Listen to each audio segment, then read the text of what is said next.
And we're joining the band in the Netherlands, actually at rehearsals for tomorrow night's party, and we'll be going down to the party actually a little bit later on in the show. But as you can see, joining me first, I've got Eddie and Sammy. So on behalf of MTV Europe and all your fans in Europe, I'd just like to say welcome back, and it's great to have you back. How are you doing? Doing pretty good. It's great to be here.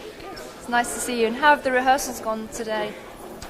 Great. Rehearsals are rehearsals, so that's like not the most fun for me.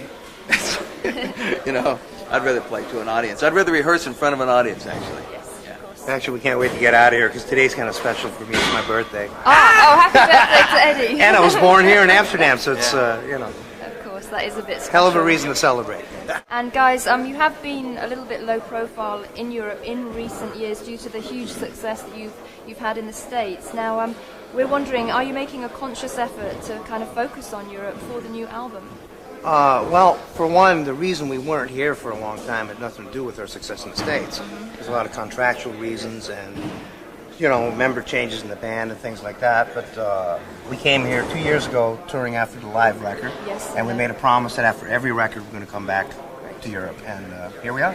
But we are kind of focusing on Europe, making sure that it gets taken care of because, the fans are just as important anywhere in the world, and it's just a long way to pack up all of our stuff, come over here, and we always want to do our full show and full production, not come over here and just do it halfway. So now we've got that together, and we're doing it. Great.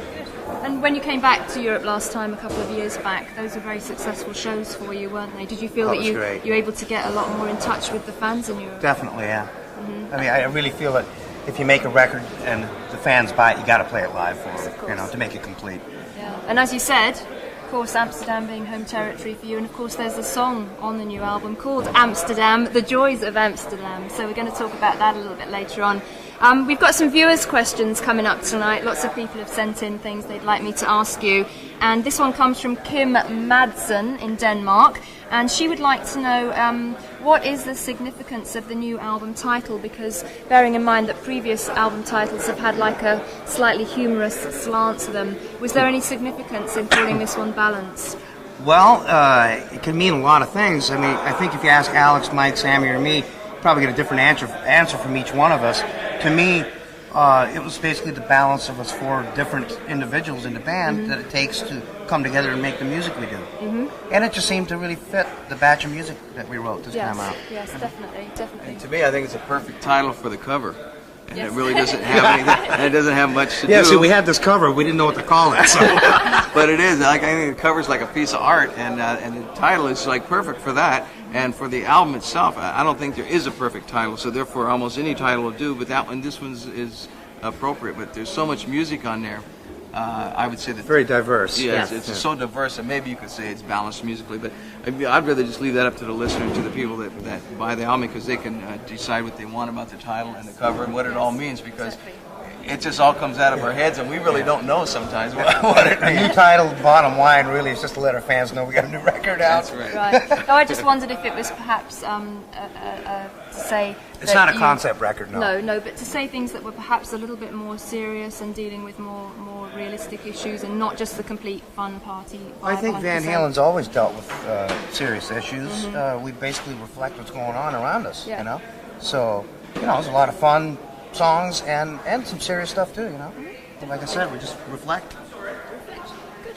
Well, we're going to go into the first video from Balance. You've seen this on Headbangers Ball a fair bit over the past few weeks, and this is a good song to start off with from the record, because it's Van Halen, as in the past, as you said, you have tackled more serious issues, but this one, I read in an interview that this was indirectly inspired by the death of Nirvana singer Kurt Cobain, in as much as this song kind of questions how people that seem to have a lot going for them in life are unable to find spiritual happiness. Well, lyrically, it was not inspired by.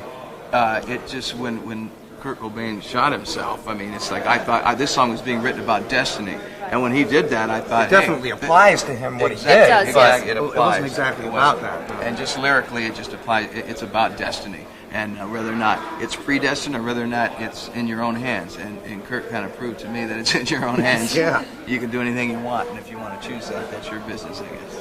And as first choice of the single, you know, is this kind of any kind of opening statement about the album as a whole? I just kind of went, how about that one? You know, I don't know. To me, all the songs on the record, I kind of, they're like my children, you know? Yes. And I love them all, and they're all a little different. So it's a bit like giving birth. Yeah, wow, wasn't that Hurt so painful? bad. It doesn't hurt so bad. It's more Okay. like having sex. Yeah, the good part of it, yeah. Oh, we're back onto the subject of Amsterdam once again. Anyway, we're going to go into that video right now, and we talk to Eddie and Sammy lots more. This is Van Halen from the new album Balance, Don't Tell Me. Special edition of the Headbangers Ball dedicated to Van Halen, and we just got back from a classic Kiss video, Lick It Up. And Van Halen fans out there will already know actually that it was Kiss's Gene Simmons who financed one of the band's early demos way back in 1976. So a bit of Van Halen trivia for you. Anyway, we're talking 95 now with Van Halen, their new album Balance, and Eddie and Sammy are going to answer some more questions hopefully. And Richard Wood from Sussex in the UK would like me to ask I you was going to say, where... are we supposed to know him? Or what? Say hello, Richard. How's it going, Richard? There you go. He would like to know, where do you get the inspiration for songwriting from? You know, how do you manage to keep things creatively challenging? And was there any particular thing that had a big inspiration on you for Balance?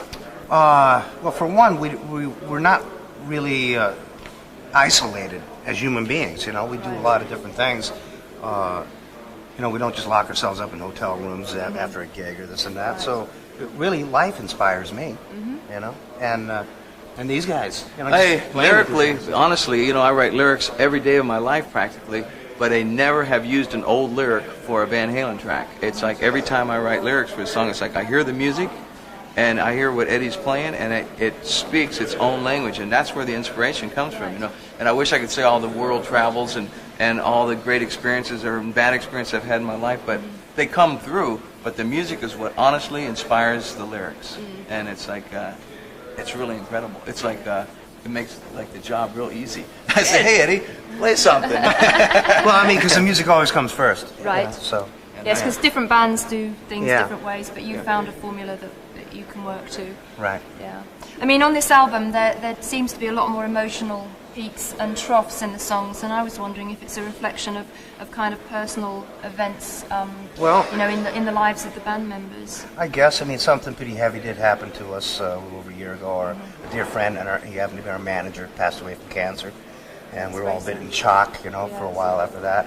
So actually, getting into the studio and writing was a form of therapy for us, because you know, whenever you're freaked out, you tend to go with something you know, and you know, music is like an anchor for Definitely. us. So going in the studio and doing that really helped. So it was a kind of cathartic experience. Yeah, but I think subconsciously, I guess maybe it had an effect. But you know, if anything, we went to the studio to get away from it. Right. You know, so I don't know. But you know, we make what I call honest records. Not that no one else does this, but you know, we go in with nothing in mind, and we Right. try to put who we are down on a record. You know, and so the past 3 years, everything that happened in a funny way is on this record. You know, our lives are in there. Everything that went through. You know, our manager, a lot of things.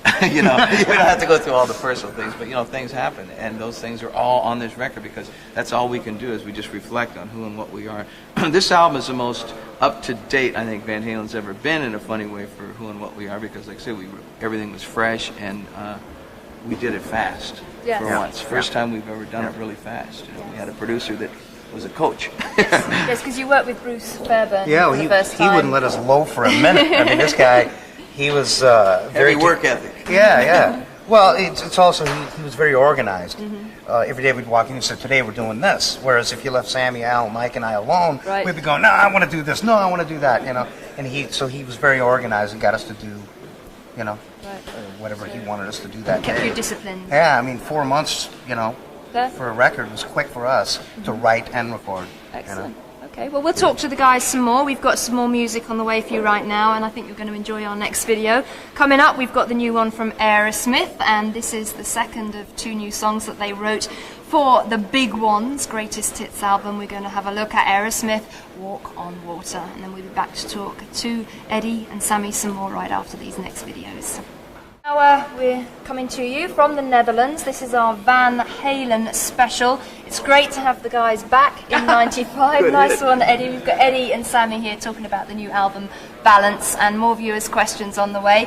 And in fact, Toffee Becker from Finland, she would like to ask, how do you live up to the Van Halen legend? Is that a difficult thing to do? And she'd like to know how you set your own standards for each new song that you write. Wow, I mean, if we are considered legends, we got to be legends just being ourselves. Yeah. So just continuing on being ourselves is, I guess, what'll carry us on. Right? Yeah. I mean, yeah, just being honest, you know, like if there's anything to live up to, it's honesty and well, conviction. Yeah, I mean, you know, we're pretty much into what we're doing as a life and not just a temporary band. I mean, you got two brothers in this band, Eddie and Alex, and they're into it together for life. They're going to be brothers for life. They'll be in the same band together for life. They will always play music together, and it's like, and that's contagious. We really, for Mike and I, yeah, it's kind of like we feel like there's four of us. It's like, God, well, we're not going to be. It is a family our kind of friends, thing. You know. Yeah, right. It is. And it's just a common bond, you know. And that common bond is the music. You know? And I think that Van Halen is a band, perhaps like Aerosmith, that has operated above trends over the years, and you've always ploughed your own furrow. Is there anything around in music that excites you at the moment, or has had some kind of impact on you for Balance? You know, not necessarily musical inspiration, but even in terms of energy levels or anything like that. Do you keep in touch with what's happening? Well, I like a lot of stuff that's out, but I don't know.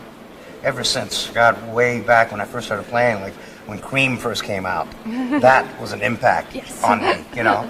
But nothing really since then has really blown my mind. But you know, I like a lot of stuff that's out. You know, I like Tori Amos. Right. Love Peter Gabriel. Yep. I don't know. Very tasty. Listen to all kinds of stuff. For me, I think, you know, as a singer, the person that I really like listening to him sing is the guy from Soundgarden. I think he's Chris Cornell, fantastic. Yes. I think Chris is a great singer. You know, it's very seldom that somebody comes up in a new band and they sing that well. Usually, you can become better. So, like in Montrose, I didn't sing that good. You know what I mean? And like, I was happy with what I did, but you know, when I was like his age singing, you know, it's like he's a great singer at you know, for being a new band. He's got a great career ahead of him, I think, and that band and everything. I don't mean not the band being a singer though.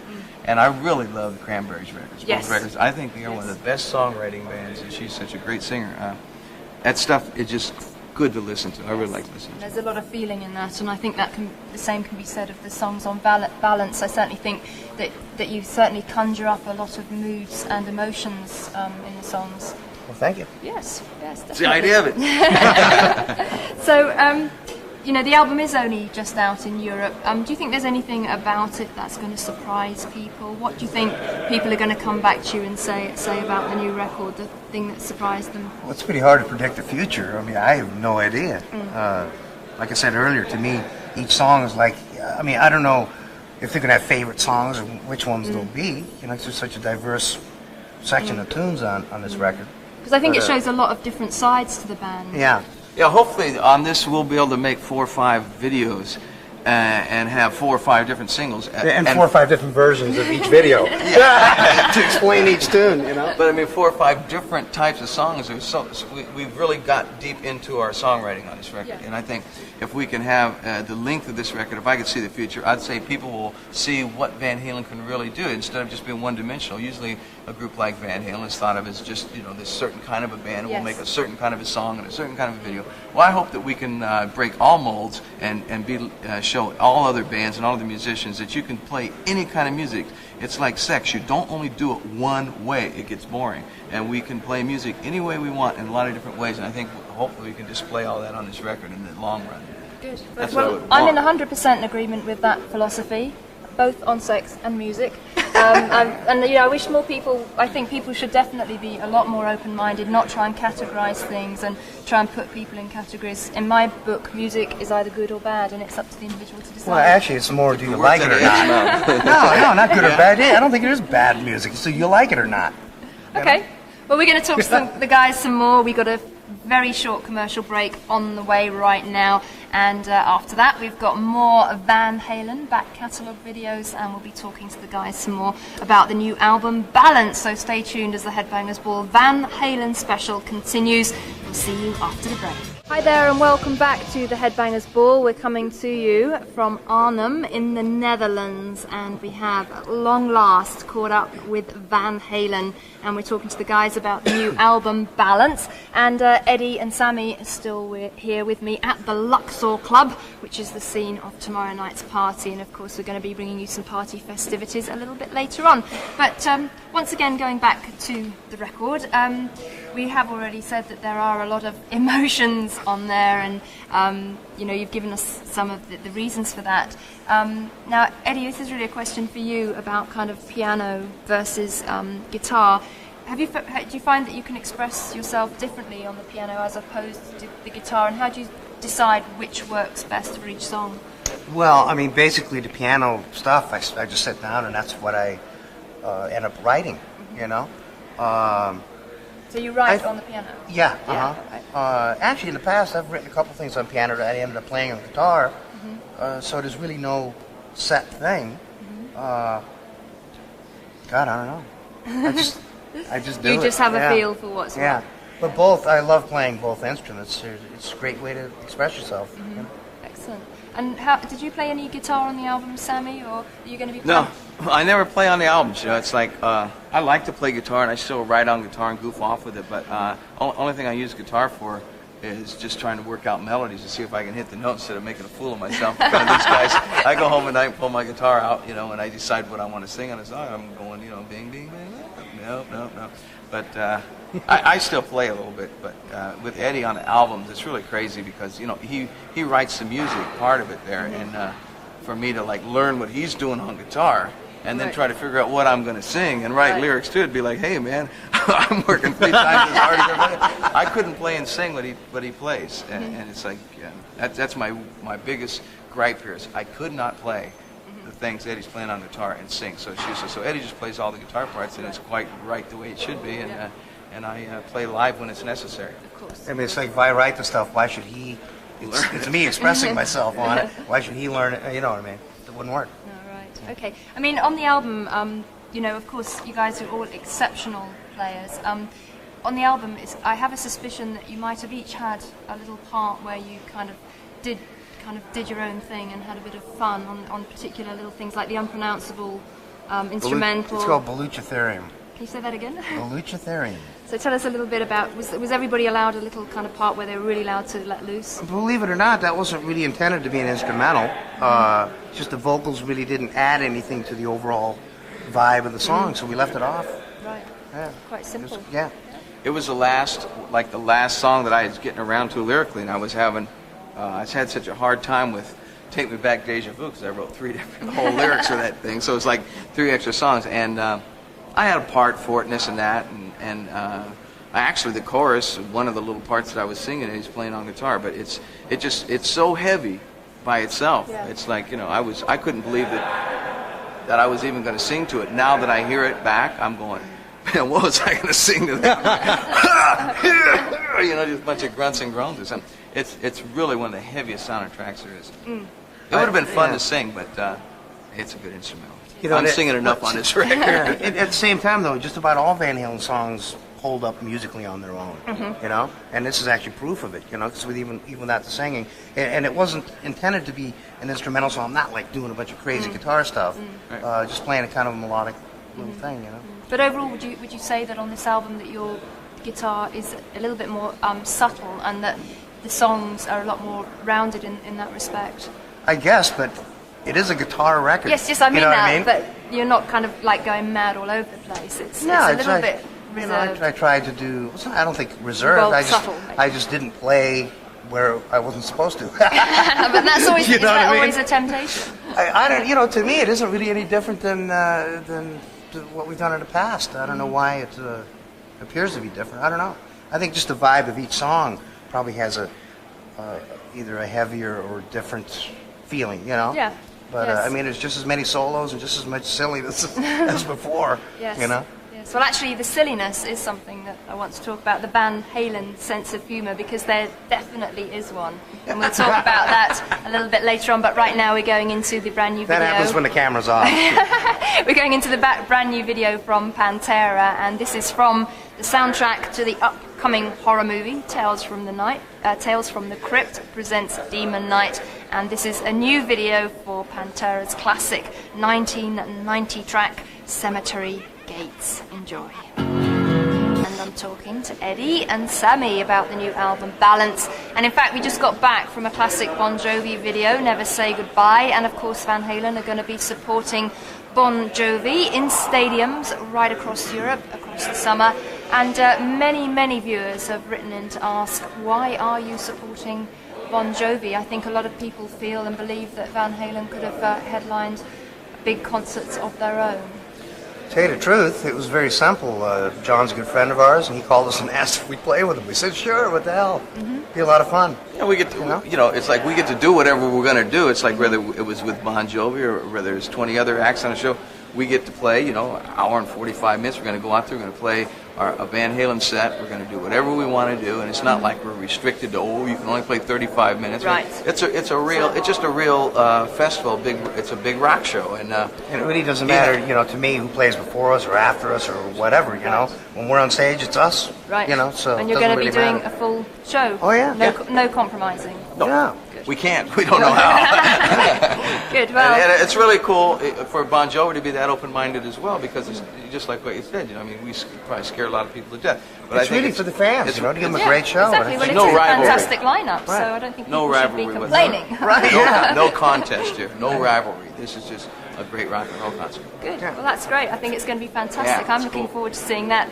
Now, we talked a little bit about the Van Halen sense of humour, and I think there is definitely a band sense of humour, and it comes through very much on this record. Now, is it kind of your way of kind of keeping your sanity when everything around you is going crazy? I think you definitely. We don't take ourselves too seriously. Which gotta have a sense of humor. Very refreshing. You have to have a sense of humor. So that's all I can say. But it does come out in the songs as well, and I think. Sure. Do you think it's a European sense of humour, or do you think a lot of everybody can relate to some of the funny things that there's little kind of touches on the album? Oh, it's a human sense of humor. I think universal. It sense is really, of humor. really human. To be honest with you, we goof off so much when the four of us are together. You're going to see in a few minutes when the other two guys finally get here, then all of a sudden we just turn into this goofball thing. Not goofball, but we really have fun goofing off together. It's kind of a locker room kind of thing, And sometimes it carries on to the records. Sometimes we try to keep it private so that the records aren't just too funny. This band is musically not that funny. It's pretty serious music. But we really have a great time goofing off, and it's really kind of what we do on stage. We carry it right through to the stage and all that. But on record, it's not as much goofing off. But we genuinely like each other's company. We have a good time together. Good. Well, that's good to hear, because in some bands that isn't the case, and exactly. you guys have been together a long time, and I think that's one of the things that the fans really like to know, that you are good friends, and that this attitude that you are having a good time, that comes across in the music and what have you. And actually, you recorded in your home studio, didn't you? Yeah. Is it difficult for you to keep disciplined if you're all kind of jumping about and having fun? No, not really. That's why Bruce was there. He kept you under control. No, but really, when we, we're not always just goofing off. It's great to have the home studio, because whenever I'm inspired, man, I just zip right up there and put it straight to tape instead of having to book time and all that stuff. So it's come in real handy. We've done every record there since 1984. So when the inspiration takes you, you can exactly go down there any time, and it's not a pressurized environment. Right. Uh-oh, here they come! The other guys are We're going to be talking to the whole band a little bit later on, but right now we have to go into another short break. After the break, we are going to be taking you down to a radio interview where Van Halen are going to be talking live on air on the radio in the Netherlands. And you can join us there, and we're also going to be inviting you down to the album launch party, which I think is going to be quite a chaotic affair. Oh, yeah. Yeah, it's going to be fun. Hi there, and welcome back to the Headbangers Ball. It's our Van Halen special. We're coming to you from the Netherlands, and right now we're over in Hilversum at Veronica Radio, where Van Halen just about to do a live radio interview. And as you can see, Alex and Eddie are here at Veronica with me. We've got DJ Jerome over there as well. We'll be seeing him in a minute. There he is. So before we go live on air, I'm going to dive in here and say welcome, Alex, because we haven't seen you up till now in the show. And how are you doing? I'm fine, thank you. Good. Now, I don't think people realise just how gruelling a schedule like you've got at the moment, all the promotion for the new record is. It can actually be as tiring as being out on the road on tour, right? I think playing and traveling is about 100% easier than trying to explain what the record's about. You know, if we were so eloquent at talking about making music, then we would do that. But we prefer to speak through music. But I think this gives us an opportunity to give a little bit of depth to what was going on in our heads while we were making the inside scoop. You know, which may or may not even be relevant, but it adds an extra dimension, I think. Well, we'd like to hear your perspective on the album because we talked a little bit to Eddie and Sammy earlier in the show, and I think the general consensus of opinion is that it's a very broad record, a lot of diversity going on there, and very spontaneous. Oh, I think your radio interview's coming up now. Yes. They were right once here.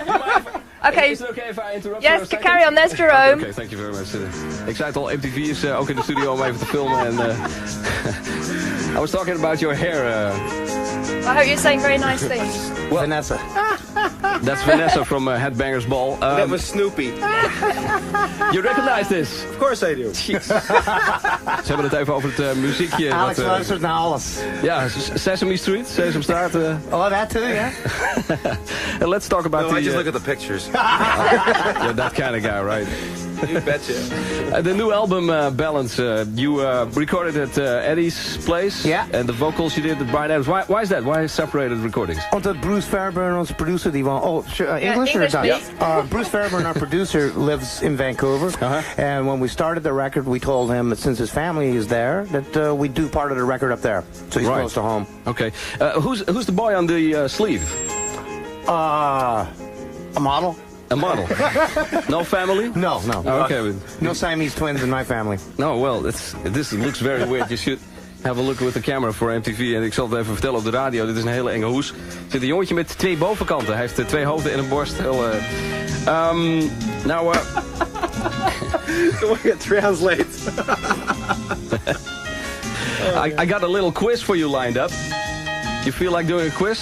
Sure. I'll help you out if it doesn't work out, okay? All right. The quiz is titled Identify the Solo, okay? All right. Here it is.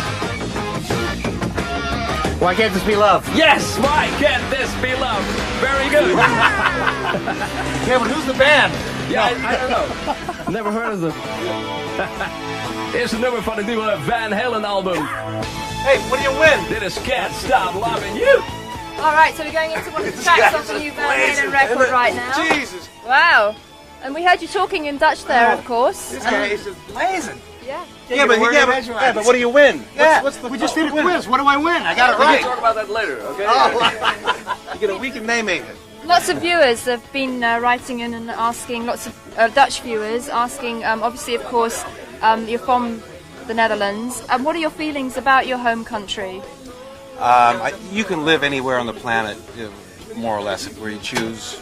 You can change your citizenship and your passport, but you can't change the place you're born. You know, that's something that's with you forever. And yeah, it's very special to come back. Yeah, great. What about the song Amsterdam on the album? Because that was Sammy's lyrics, Yeah, wasn't it? And there's a bit of a double meaning in that song, I think. Well, I'll say, believe it or not, when Sammy first wrote those lyrics, Al and I went, hey, wait a minute. That's our hometown you're singing about. But it's really Sammy's take. You know, more of a tourist kind of reaction to it. Because we played here 2 years ago, back in '93, in support of the live record. And Sammy was blown away by the freedom. Yeah. You know, you can do anything you want in Amsterdam. So that's basically what it's about. It's a very fun song. And it's a great city, Amsterdam, as well, and very yeah. laid back. And we love coming to Amsterdam on Headbangers Ball. And actually, we're listening to Can't Stop Loving You, and I've got a feeling that this might be the next single after Don't Tell Me. Is that right? It's starting to look that way. Yeah. We really don't have much say in what's a single and what isn't. You know, we try to put out a song that we think is representative before the album comes out. But after that, it's kind of a on a request basis, I guess, because in the States they play the entire record and they kind of go by how many calls come in. Really? Yeah, and I think that affects the record company and how they view a song as a quote-unquote single. Right. But we've really shied away from being a singles kind of Yeah. band because we put out a record for you to hear the whole record, not just one segment of it. Exactly. I think that is a very good point. It's wishful thinking, in a perfect world, that's the way it would be, but what the heck. Okay, well there you go. That's Alex and Eddie on live on the air on Veronica Radio. Thanks to the radio station for having us here. And we're going to let them carry on with their interview right now. Thank you to Jerome. As you can see, Alex and Eddie standing by to go live on air once again here on Veronica Radio, which goes out right across the Netherlands. And in just a few moments, actually, I think we're going to have a live some call-in, some people ringing in with questions for the guys. So we're going to find out what Van Halen fans in the Netherlands want to know about the new record, Balance.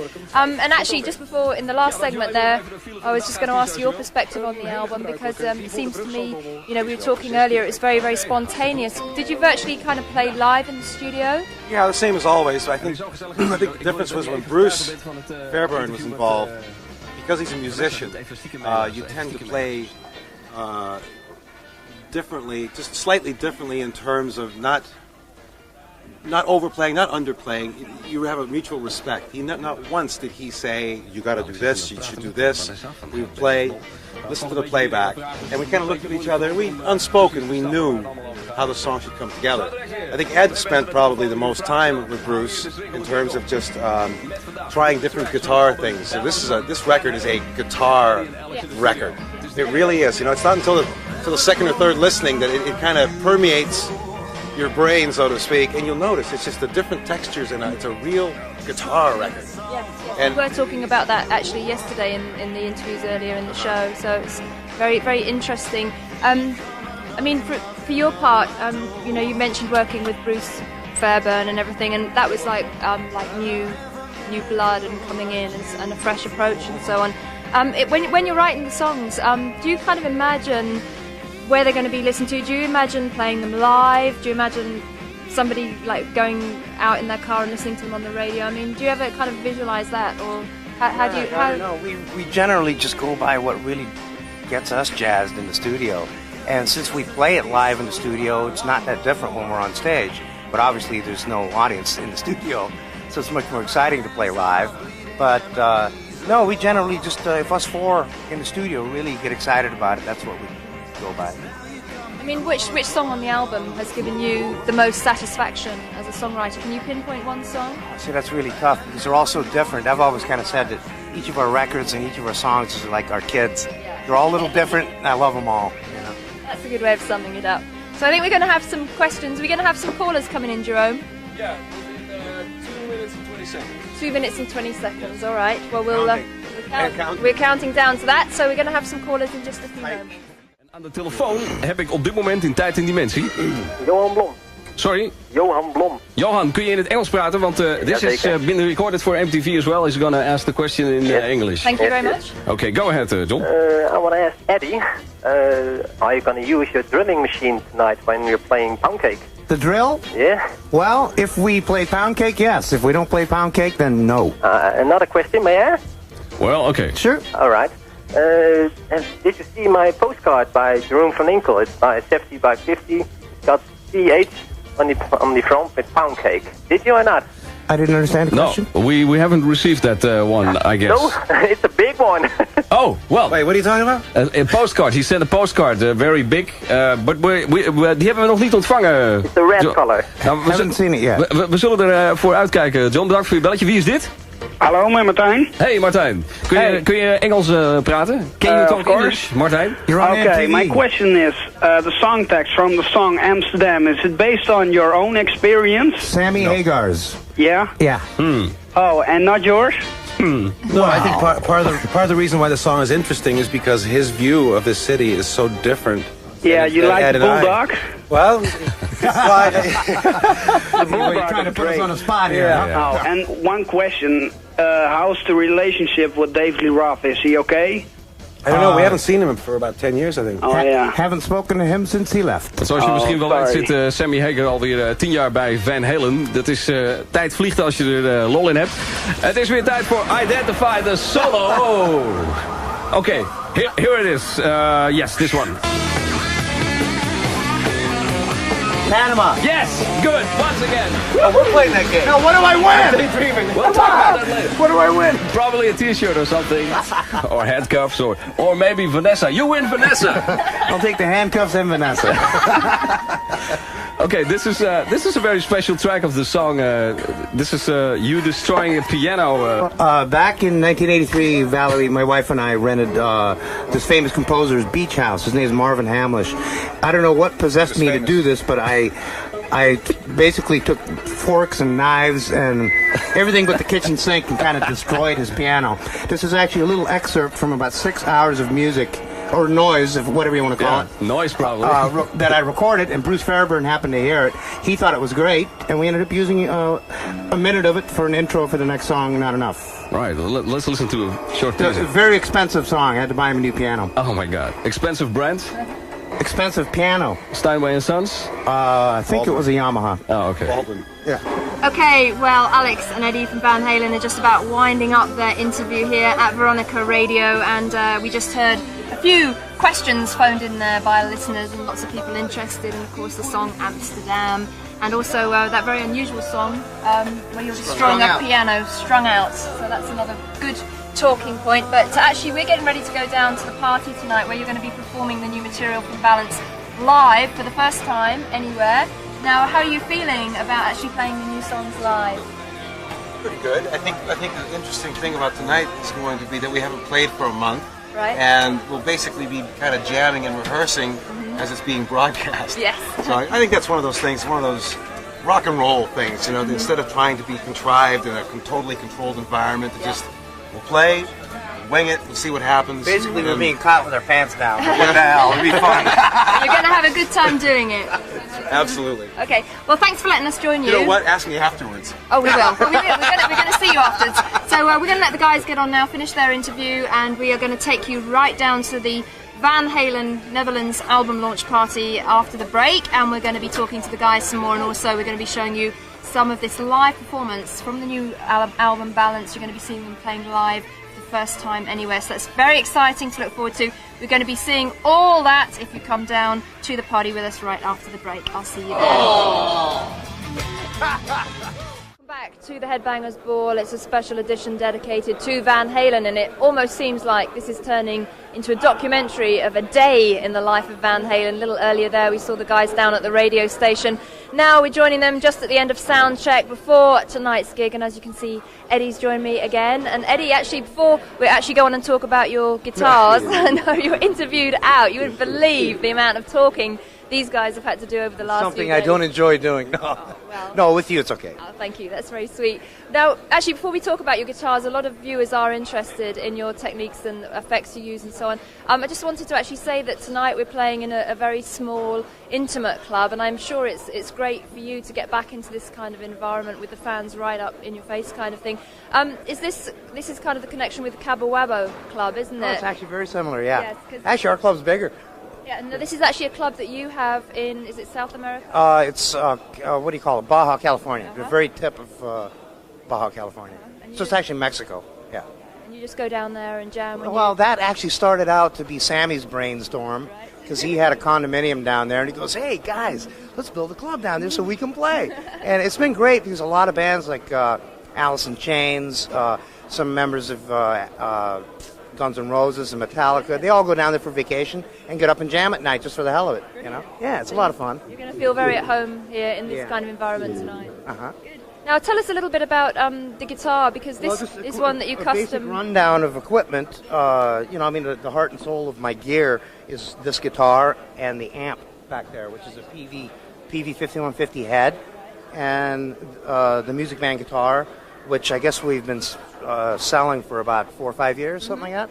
And wow, it's nothing. There's no special tricks to it or anything. It's just really a good piece of wood, and the neck is computerized copy of an old favorite neck of mine. So when you pick it up in a store, it feels like it's been played. You know what I mean? It's not. It doesn't have that brand new kind of alien feeling. And basically, the thing I was looking for, we only make like about 2,000 a year, which isn't very many at all. Most companies crank out about 25,000 a month.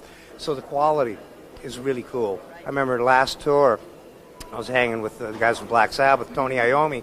They asked me to come jam with them, and my equipment had already left for London. So I said, hey, I got no equipment. Is there a music store around? So I went to a local store and borrowed one of my guitars that was for sale, and it was identical to mine, which is great to know, you know. Great, yes, they're very... And effects-wise, well, if you want to see it, I use actually cabinet-wise, I use a dry cabinet in the middle, which is basically foolproof, so if my effects blow up, I won't lose anything.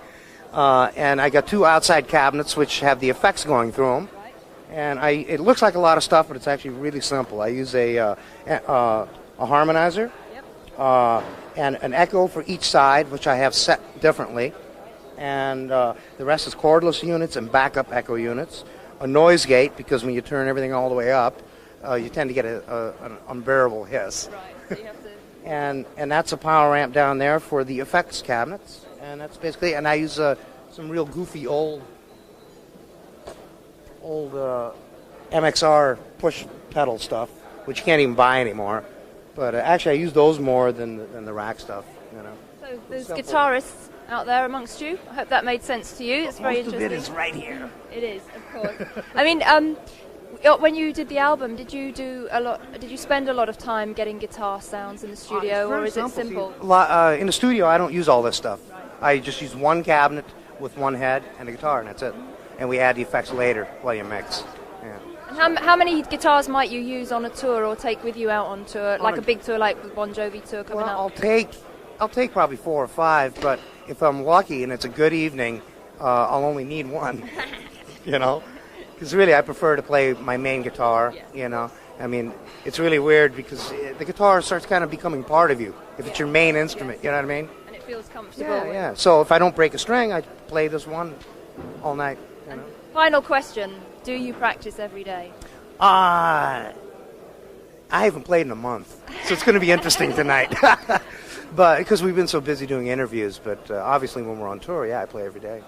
Brilliant. Well, thanks for that insight into your guitars, and we'll let you go off because I know you've got other things to do to get ready for the show. Take a nap. Yes, absolutely. So there you are, a little bit of information about Eddie and his guitars. Interesting stuff.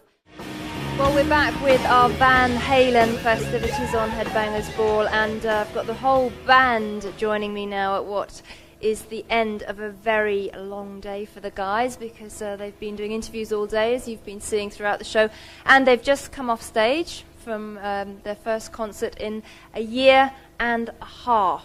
So I guess a good place to start on this little interview is how did the show go? Oh, it was great. Yeah. Totally great. We don't know.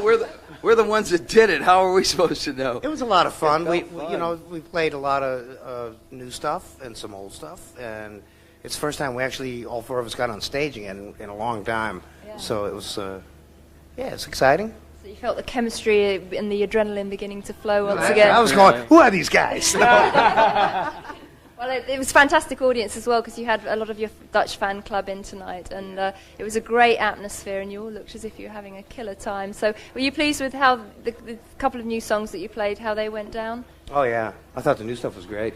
Oh, it felt great to play it. It's like it almost made the old stuff more boring because, it's like so fresh, you're so excited to play it. But for me, I have to learn how to sing it. I haven't sang it, except in the studio, and it was like trying to sing it live. Because really, we haven't rehearsed this stuff as a band to play it live at all. So actually, what you saw was a rehearsal. Exactly. Live on a radio. Broadcast rehearsal. That's really what it was, yeah. We have not all 4 of us gotten together and played yet, so... Wow, so if that's a rehearsal, just imagine what the real thing's going to be like. It only goes downhill from here. You're gonna have to imagine, because it was like really fun, but it was like really kind of so honest and unpretentious that I don't really have an opinion yet. I have to hear the tape and watch. I'm almost stuff. afraid to listen to the tape. I'd rather just let it be. Well, I must say I felt very honoured to be seeing you guys playing in such an intimate club atmosphere, and it was just a fantastic show, and you're going to be seeing some more live performance a little bit later on. I mean, we talked a little bit about the album and how there was quite a lot more there was a lot of emotion on there. And do you think that's going to add to the intensity of the new songs live, these kind of more emotional topics? Yeah, that's what I'm saying. The new ones felt like so much more heavier. heavier. Yeah. I don't know. Like they just felt more meaningful to me. But then it's it's because they're brand new, I guess. But it really felt meaningful. I really love the new songs. I love all the songs, but the new songs just really almost really drew something else out of us. Out of me. I felt a real strong vibe in the new song. I liked it. I love the new one. The Seventh Seal, man. It's like the opening song is the Seventh Seal, right? And that is a heavy track. But it's like after that I got so confident. I'm going, oh man, we're there now. Oh man, we're back. Oh yeah, great. And then the next song, I'm going, watch out for my voice. Blew it all out of the first one, yeah. I mean, actually, quite a few viewers have written in and would like to know, actually, Sammy, how you actually prepare your voice for a gig or a long concert tour. Do you have any kind of special ways of warming up your voice and keeping your voice in trim? Well, it's just for me, it's singing. The more I sing, like rehearsal, it's like if you're going to run a marathon, then you got to run 26 miles every day. You build up to it, because tonight I wasn't in training for it. We just did this on the cuff, and I haven't sang for 3 or 4 weeks, even made a peep, except for talking. So, but I think the best thing I can do is just be in tough shape, where my voice, where I can't talk in the morning, I know I'm going to sing good that night. It's a real funny thing, but it's just rehearsal. It's been our pleasure to have the band on the show, the whole entire program, and we're just winding up now backstage at the Luxor in Holland. And as you know, the guys have just played a show that went out live on the radio as well. So we're looking forward to the Bon Jovi shows in the summer. And actually, before I get on to that, another quick question that lots of people wanted me to ask, and that is, what is the situation with the Van Halen fan club, because there is a Dutch fan club, but is there a European fan club? No, actually, we never really had a fan club. A couple of guys got together and decided to make a few bucks on a living off of it, and we figured, no, that's true, and we figured, why not? It's actually bootlegging what they're doing, but it's okay. They're just fans. They got together and made a club. We get mail through our office, and we're probably one of the few bands who actually opens up and reads it, because it doesn't come in by the mountain to try to sell T-shirts or sell buttons or whatever else. So the people who write in and get through are real, genuine, or actually deserve a genuine response, which we do. And you seem to have a fantastic relationship with your fans as well at the show tonight. It was just a really, really great atmosphere. Hey, I got a bunch of new clothes. Same old story. I got 5 or 6 new shirts, that you'll see on tour, and I'll exchange those after the next show. But the thing about a fan club is, like, if we were in charge of it, then it's a business, and then it's like you're trying to sell the fans something else. It's like let them do it themselves if they want to do it, and we just kind of stay separate from it. It's like I don't know, it's like a business. You know what I mean? It's like we go and play for our fans, we make records for our fans, and that's all we really want to present to them. Something we're in control of, and we don't want another business guide. I mean, next thing you know, we'll be sitting around in an office all day.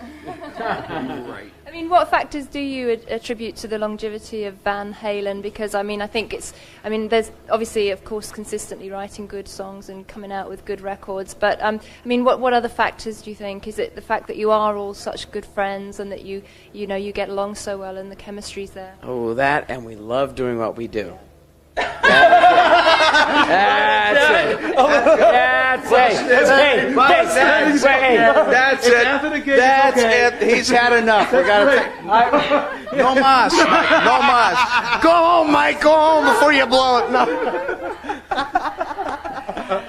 I think that says it all, really, doesn't it? Usually we can't tell. We don't know anything. We don't know why anything. Just keep on doing it, and honestly or something. I don't know. You have an answer, Ed? Ed's usually good with one-liners. No, we just have a gas doing it. I think we mean what we do. Mike's but I think you're right. No. It's really the music that takes priority. It's good, Mike. No, I think when you have the right music, that everything else just kind of falls around it. Because bottom line is, if you make a lousy record, you could be all the buddies you want. That's right. Then what? But I didn't know that you start a fan club. I'm sorry, we're a little bit noise drunk, so we're not trying to be smartasses. But I mean, playing live is still the ultimate. Of course, it takes both, and you got to be in touch with the people who you play for, or else then it's the ivory tower syndrome.